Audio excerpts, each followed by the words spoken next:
안녕하십니까. 여러분들의 국어를 책임지고 있는 재영쌤입니다. 안녕하세요. 반갑습니다.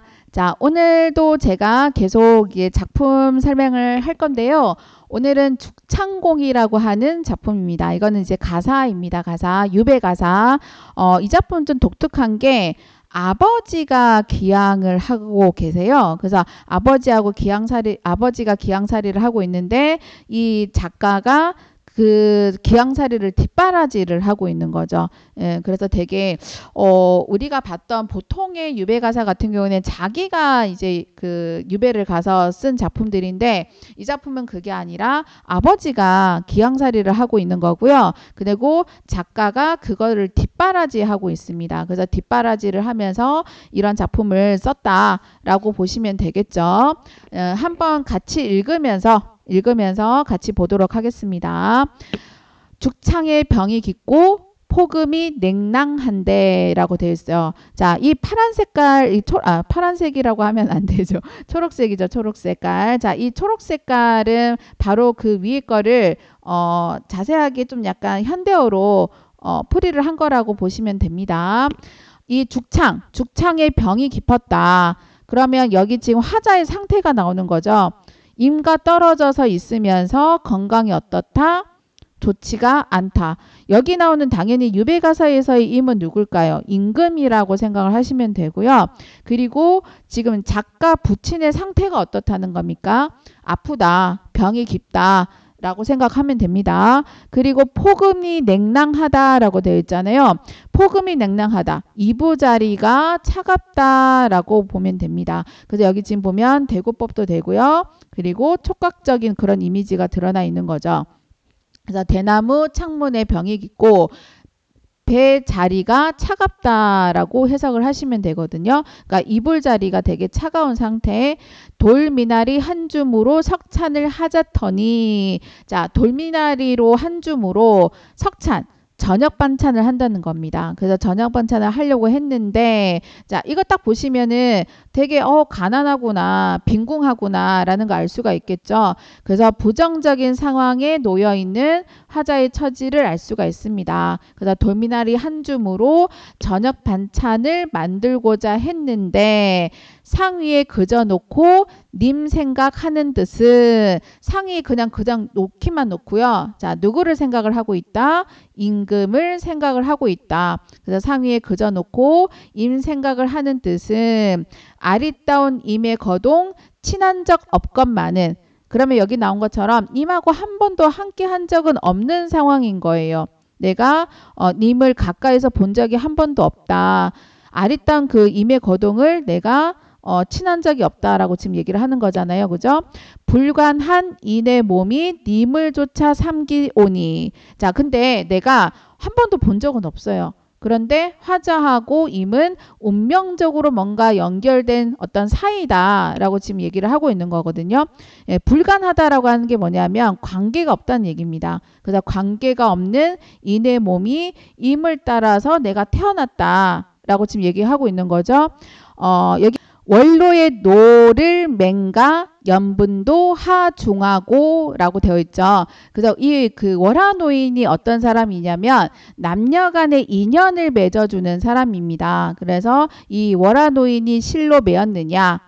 연분도 매우 중하다라고 지금 얘기를 하는 거죠. 이게 뭔가 인연으로 뭔가 맺어졌다라고 생각을 하고 있는 겁니다. 그래서 조물이 세우던가 방명함도 그지없다. 자, 여기 지금 보시면 운명론적인 어떤 사고가 보이죠.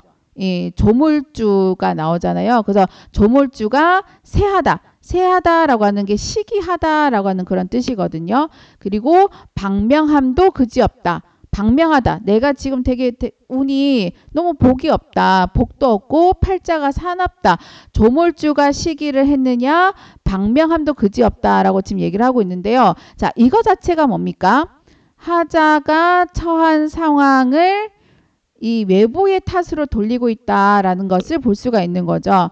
지금 자기가 인과 떨어져 지내는 신세를 한탄을 하고 있는 그런 상황인데 이게 이제 운명론적인 어떤 그런 사고도 들어가 있고 그 다음에 자기가 그 운명론적인 사고로 인해서 박명하다, 운명이 되게 박하다라고 생각하고 있는 거잖아요. 근데 이거의 원인 자체가 내가 원인이 아니라 이런 외부적인 그런 원인으로 인해서 내가 이런 상황이 됐다라고 지금 생각을 하고 있는 겁니다. 그리고 이제 중략되어 있죠. 이팔 방년이 손꼽아 다다르니. 자, 이팔 16이죠. 예, 16살이죠.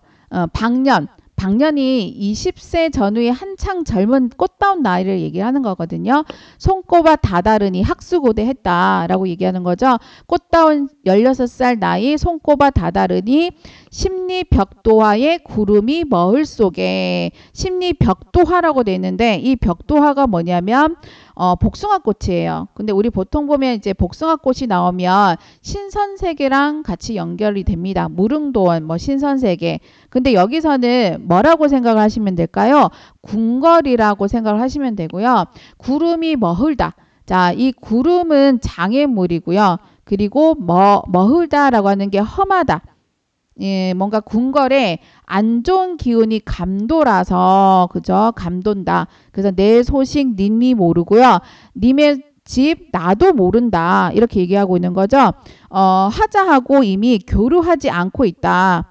하자가 지금 유배 생활을 하고 있기 때문에 그런 거 아니겠습니까? 아까 얘기한 것처럼 이 하자가 아버지 뒷바라지를 하고 있는 그런 상황이기 때문에 유배지에서 생활을 하고 있는 거잖아요.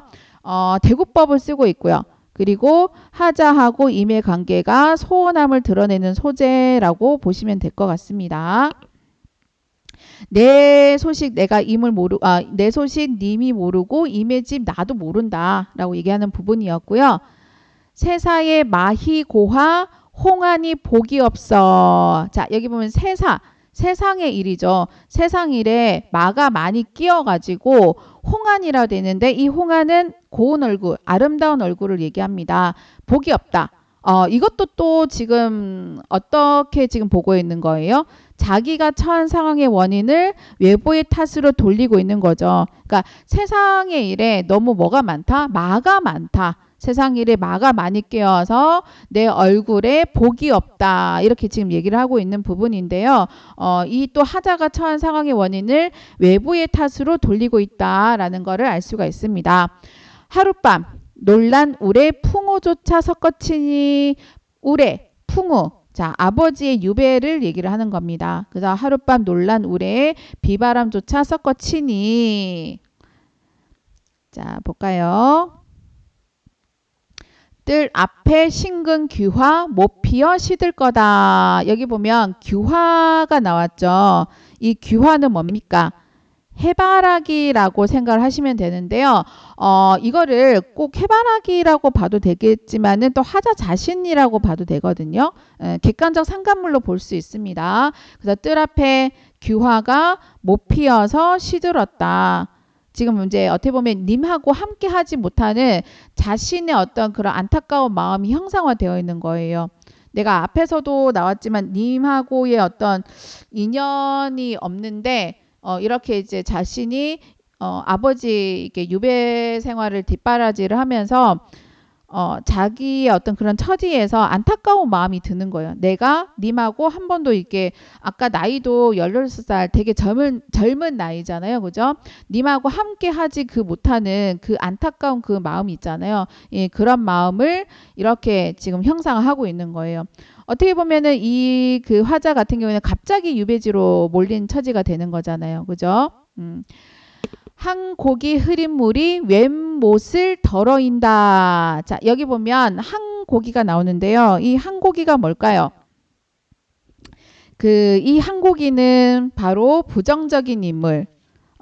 지금 이제 작가 부친을 유배지로 쫓아낸 인물이지 않을까요? 그래서 이 한 고기가 흐린 물이 웬물, 이 그 궁궐, 이 조선 사회를 다 더럽히고 있다라고 지금 얘기를 하고 있는데 이 고기 하나가 흐렸는데 온 연못을 어떻게 하고 있어요? 더럽히고 있는 거죠.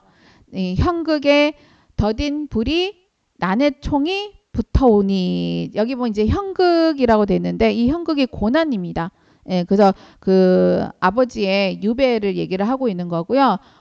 그 떨어져서 불이 떨어져서 형극에 떨어진 불이 난해총이라고 돼 있잖아요. 이 난해총은 꽃 위에 막 붙었다. 이 난해총이 바로 누굽니까? 하자 자기 자신을 얘기를 합니다. 이 난해총이 뭐냐면 난초하고 해초의 무더기를 얘기를 하는 거거든요. 그래서 아까 얘기한 것처럼 아버지가 유배를 가게 돼서 자기도 어떻게 하다 보니까 뒷바라지를 하게 돼서 유배를 하는 거나 다름이 없어져 버린 거죠. 그래서 아버지 그 가시던 불에 불이 떨어져 가지고 자기까지 불이 붙었다라고 해석을 하시면 되고요.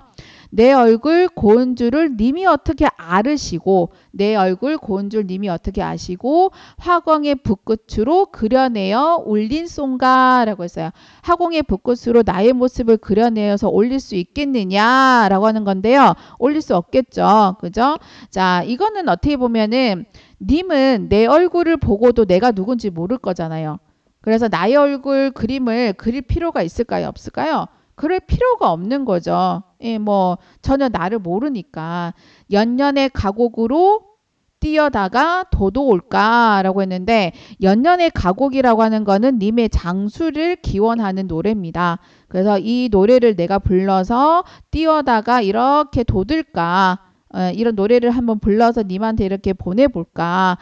자, 대같이 고든 절은 님이 더욱 모르려든 이라 되어 있죠. 자, 대같이 아주 대나무 쪽. 대가 이제 지조와 절개잖아요. 그래서 대같이 고든 절개를 이미 더욱 모르거든 이라고 합니다. 당연히 님이 모르겠죠. 그런데도 불구하고 님에 대한 하자에 변치 않은 그런 마음이 있죠.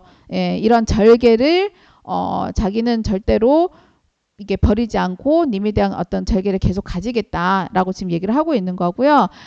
님이 나의 절개를 모르는 현실에 대한 안타까움을 얘기를 하고 있는 그런 부분입니다. 불쌍하죠. 자기는 아무런 잘못도 없이 아버지 뒷바라지를 하면서 자신의 어떤 뜻을 펼치지도 못하고 임금이 나도 모르는 상황이잖아요. 나라는 존재 자체를 모르는 상황이잖아요. 그러니까 얼마나 안타깝겠어요. 그런데도 불구하고 자신의 어떤 지조와 절개를 계속 내비치고 있습니다. 자, 주제는 유배지에서의 한탄과 군은입니다. 임금에 대한 은혜를 계속 얘기를 하고 있고요. 아까 얘기한 것처럼 이 작품은 아버지가 기양살이를 하는 거예요. 그래서 뒷바라지 하던 28세경에 지은 가사다. 그래서 작품의 하자는 아버지인 원교와 작가 자신이 혼재되어서 좀 나타나기도 하고요. 이 작품에는 타인의 잘못으로 인해서 유배 생활을 하게 된 자기의 상황을 님을 그리워하는 여자 하자의 모습으로 형상화되어 있어요. 그래서 하자는 자기가 처한 부정적인 상황의 원인을 님이나 자기 자신에게서 찾는 게 아니라 탓을 아까 하는 거 봤죠. 외부의 탓으로 돌리고 있고요. 님과 함께하지 못하는 안타까움과 임에 대한 변치 않은 마음을 노래하고 있습니다. 한번 이제 그 작품을 봤고요. 또 이제 제가 계속 준비를 하고 있습니다. 열심히 여러분들한테 어떻게든 저는 도움이 되는 사람이 되고 싶어요. 제가 이렇게 학생들을 가르친 지가 거의 이제 20년이 돼가는데요. 되게 오래됐네요. 자, 20년이 이제 돼가는 그런 시점에서 제가 여러분들한테 좀 도움이 될 수 있는 게 뭐가 있을까라고 생각해서 유튜브를 시작했어요. 유튜브를 하면서 돈을 벌 수 있으면 참 좋겠다라는 생각을 한 적도 있습니다. 이렇게 해서 돈이 좀 수익이 되면 좋겠다라는 생각도 있긴 하지만 아예 없는 건 아니죠. 아예 없진 않지만은 그래도 일단은 한 분이라도 여러분들한테 도움이 되는 사람이 될 수 있도록 노력하고 있다라는 것을 여러분들이 알아주셨으면 좋겠고요. 이렇게 강의 좀 들어주시는 분들한테 너무너무 감사합니다. 감사합니다. 아자아자 화이팅!